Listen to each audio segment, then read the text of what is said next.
Okay. Alright, this is my can crusher.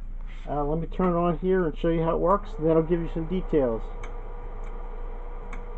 Come on. There we go.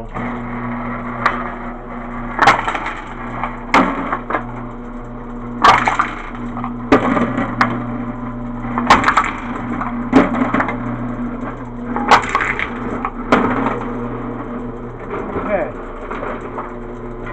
I'm going to turn off here so you can hear me. This is a regular Sears garage door opener that I used. I tried disabling the switches like other people have talked about with their crushers, and it still shuts off after 30 seconds. There must be like a timer board in there that does it, but it'll crush a lot of cans in 30 seconds, and then you just hit that start button and start over. I also down here, mine had the photo sensors for the garage door. I just mounted them on a little board down here and wired it up, kept them out of the way, and then the wires just go up to that start switch. I'll show you that in a minute.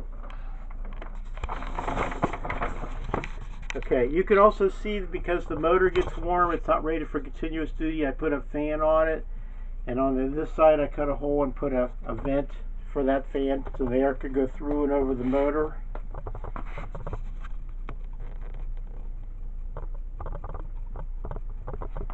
Okay, let me show you what I did up in here.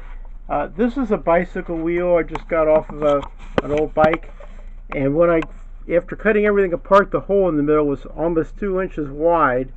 So what I did is I went to Home Depot and got 2 of these plumbing. This is like a plumbing adapter plate where a pipe screws into it. I think it's a 1/2 inch or 3/4 inch pipe. I put 2 of those together, bolted it through to make a smaller hole, about a 3/4 inch hole. And then again, using just large nuts and bolts, that's my axle. And I did it up through, again, this plate was a Home Depot metal plate that they sell. Just cut it and drilled holes to mount it to here. I did this 2 bolts in here to space it down some so the chain was in line with the motor gear.